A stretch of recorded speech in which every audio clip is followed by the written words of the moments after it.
Welcome to the Happy Wonderland Chapter 9. Don't forget to like and subscribe for more. Stop! Stop! She fought with every ounce of strength she had, but the creature's hold was overpowering. The Goblin King tossed her aside, sending her sprawling across the ground. As she tried to regain her footing, the sheer size of the monster loomed, casting a shadow over her. Its massive form towered above, eyes gleaming with sinister intent, and Delta's pulse quickened. Realizing the imminent danger, Delta scanned her surroundings, noting the unsettling sight of others nearby, each in a state of fear and distress. Oh no.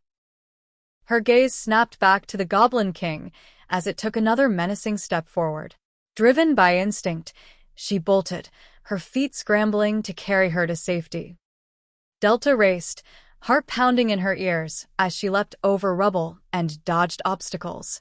Just as she neared the edge of the compound, she caught sight of Velvet, lying on the ground, slow to rise, unaware of the looming threat. Velvet. Velvet began to move, but the Goblin King was already reaching out. Delta's breath caught as she pushed herself to move faster, focusing all her energy on reaching her friend. Without a second of hesitation, Delta reached Velvet's side, helping her up and guiding her away from the immediate threat. With a deep breath and a steely resolve, she led Velvet to safety, each step pushing them closer to freedom.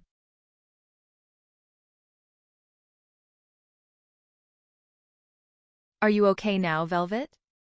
Delta asked as they crouched in the shadows, hidden deep within the airport. Yeah, thanks. That really shook me. Glancing down at her shirt, Gloomy was still nestled inside, and as she checked, she saw the dark purple slime's eyes swirling dizzily from the earlier chaos. Delta tried to force a laugh, but a few tears slipped down her cheeks. At least we weren't next on their list for now. Velvet noticed Delta's attempt to stay composed, covering her pain. She didn't say anything but moved closer, wrapping her arms around Delta in a silent hug. Delta held on to her, letting herself feel the moment until she managed to calm down. I'm too afraid to ask what you saw, but I can guess it wasn't good. Velvet said softly, still holding her. There was someone else who stepped forward to save us. But she might not make it. Velvet held her closer. I understand, but when you're ready we need to leave. Staying here any longer will only make things harder. Yeah, we have to keep moving. I don't think I could handle much more. Wiping her eyes, Velvet stood up, giving Delta a reassuring smile. She can trust her. She reached into her shirt and gently pulled out Gloomy, the dark purple slime, still looking a bit groggy. Gloomy, wake up. What is that? Delta's eyes went wide and, nearly jumping back in shock. There are people who gain powers from the dungeons, right? Delta nodded slowly, her mind racing. Yeah, but don't tell me you're one of them? Yes. But please, keep it a secret. Delta stared at her, taking in the unexpected news. After a moment, she nodded. Of course. But you owe me the full story if we make it out of here.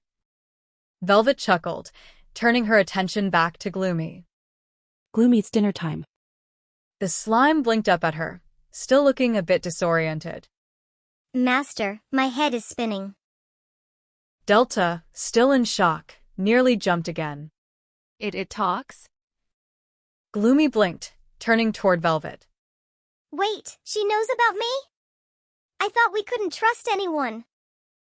Velvet sighed, smiling as she gently patted Gloomy's head. It's all right. She's with us now. Then I'll protect Master with all my strength. Delta crossed her arms, raising an eyebrow. Protect her. You were dozing while she was in serious trouble. Gloomy's face fell, her bravado crumbling as she processed Delta's words. She turned to Velvet, her eyes wide with guilt. Master! I'm so sorry. Velvet sighed, patting Gloomy on the head. It's okay, Gloomy. We're all right now.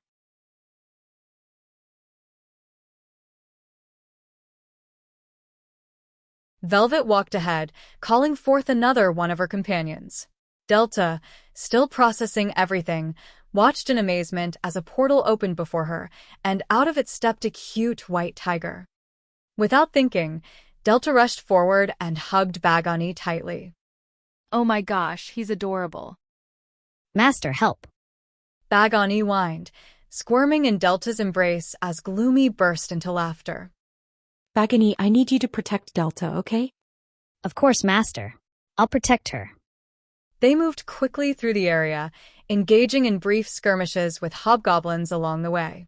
Delta fought bravely, though she still felt somewhat out of her element. Bagani stayed by her side, shielding her from attacks, while Velvet, using Gloomy to form weapons, efficiently dispatched enemies. Once the coast was clear, they ducked behind a set of cargo containers inside the docks, catching their breath. You good, Velvet? Leaning back against the container. Yeah, still good. How about you? Sitting down to rest. A bit tired. But wow, you're amazing.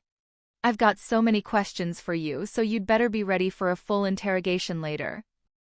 Delta grinned, then turned to Bagani. You better keep us safe, okay? Bagani stood at attention, flexing his small tiger paws. You can count on me. You like him, huh? Gloomy teased with a playful smirk. What can I say? I might act tough, but I have a soft spot for cute things. Wait, does that mean I'm not cute? No, you're cute too. But I don't get why Velvet named you Gloomy. Honestly, I tried a lot of names, but she didn't like any of them. So I just stuck with Gloomy and didn't ask for more suggestions.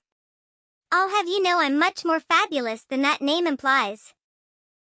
Bagani snickered, and soon he and Gloomy were playfully bickering, acting like siblings. Velvet crossed her arms, shaking her head like a mother scolding her children. Hey, you two, that's enough. I need you both at full strength for the next fight. Delta laughed, watching the playful exchange. You know, Velvet, you really are like their mother.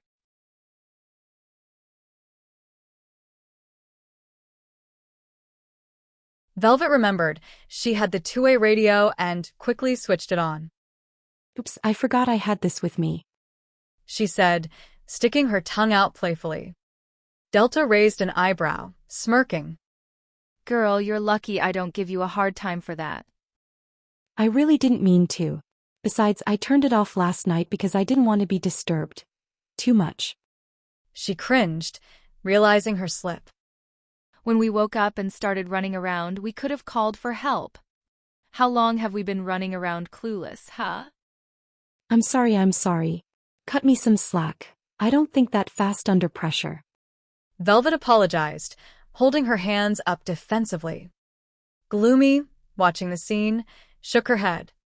Looks like Master made a mistake. Definitely. Velvet looked at her two companions with pleading eyes. You two are supposed to be on my side. After Delta finished her scolding, Velvet finally turned the radio back on and contacted Chris. On the other end, Chris's voice was shaky, his usual confidence replaced by unease. Jonah took over the radio. Hey, sorry about that. We're working on getting him calm, but it's taking some time. Velvet nodded, understanding the stress Chris was under. Yeah, I get it. They discussed their locations, finally getting a sense of direction and how to proceed. It's better if you two head out for now. No need to engage that big creature yet. Move to the spot I mentioned, and we'll regroup there. Once reinforcements arrive, we'll plan from there. Delta, thinking out loud, muttered. Reinforcements. The Colonel must be planning something. I bet he's eyeing Velvet for her strength, seeing her as some kind of trump card. Ugh, they'll treat her like a human weapon. After setting a 20-minute timer, Delta turned to Velvet. Since you're not from the armed forces, we use time limits to keep things structured. Gloomy, always curious, was scribbling notes. I'm learning. Gloomy, don't take everything too seriously. I need to know what you're actually picking up on, or I'll have to teach you the do's and don'ts myself. Delta laughed, her attention shifting to a nearby container. Spotting a bolt cutter, She gave it a squeeze, and the lock popped open. Handy tool. Inside, they found armaments, guns, bullets, and everything they needed. Want me to take it all, Master? Yes, please. We'll need it and better us than the Colonel. Delta's jaw dropped as Gloomy suddenly swelled in size, absorbing the entire container. What? She's like a bottomless pit. I've never seen anything like it. Velvet's face turned bright red as she quickly covered her ears. I didn't hear that. Not thinking about anything. Oh, my sweet, innocent friend.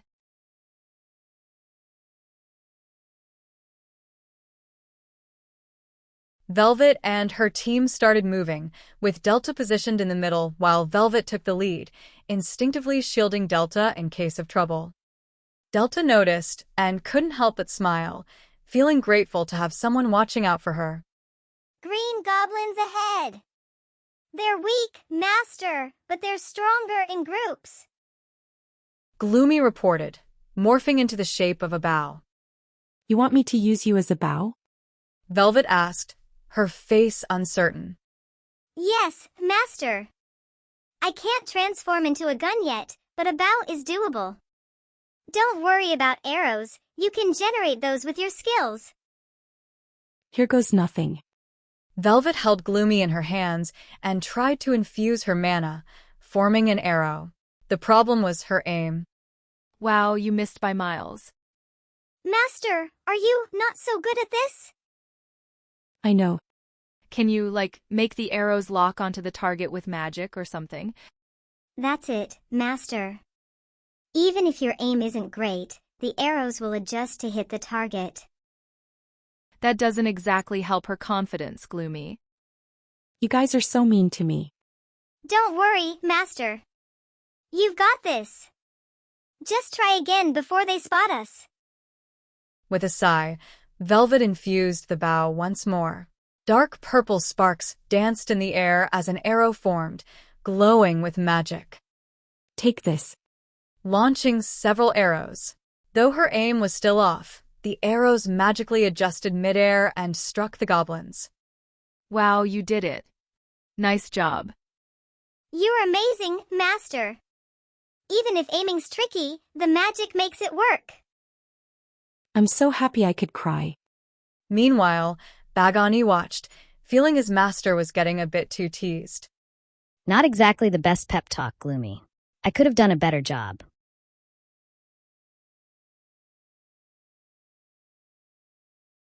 They walked cautiously, following the path that would lead them back to the others. As they moved, they grabbed one of the defeated goblins and smeared its foul-smelling odor on themselves, hoping to mask their own scent, especially to avoid detection. This was a good idea, Bagani. We should have thought of this earlier. Master, she really likes Bagani, huh? She can have him. Gloomy whispered to Velvet with a mischievous laugh. I can always get rid of him if you want. Velvet shot Gloomy a stern look. Are you thinking something you shouldn't? Gloomy, caught red-handed, glanced at Velvet, her face full of guilt. No, Master. Absolutely not. Really? Velvet's expression grew more intense.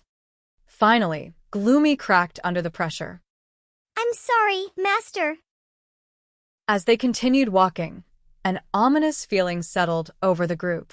The air grew thick, and the atmosphere darkened. When they passed through the next door, the sight before them drained the color from their faces.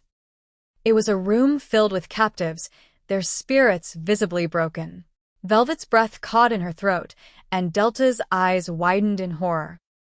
We can't do anything for them. We need to get out of here. We're not prepared for this, Velvet. Velvet's heart pounded, her mind racing. The lifeless expressions of the captives sent chills down her spine. Yeah, if we're spotted it could be the end for us too. But where do we go? Master, use me as a grappling hook. We can climb up there. If we're quiet, they won't notice. That platform. Everyone grab onto me and don't let go. We'll go up. With Gloomy's help, they ascended to the metal platform. Their footsteps echoed softly on the surface, and each step felt like a ticking clock. The sounds below, the cries, the chaos, made their hearts race even faster. They kept their focus ahead, avoiding the scene below. As they edged along the platform, their worst fear came true. One of the captives below noticed them and cried out for help. Velvet froze, her blood turning cold. The hobgoblins turned toward the sound, and the Goblin King, towering and monstrous, followed her gaze. His eyes locked onto them. The Goblin King growled, tossing aside a goblin in his way. He barked orders, and the hobgoblins began running toward them. We have to run. They bolted across the platform just as the Goblin King lunged, smashing the structure behind them. They were close to the exit, but the Goblin King was fast. He blocked the doorway with his massive frame. We can jump through that. She shouted, running toward it, but Bagani quickly stopped her, his claws digging into her arm. Jumping would risk serious injury. It's not a safe option. Panic filled Delta's chest, but when she looked into Bagani's eyes, she saw his calm determination. They could make it through this. What do we do now? We fight. To make it out. Delta nodded, her voice shaking but resolute. I trust you.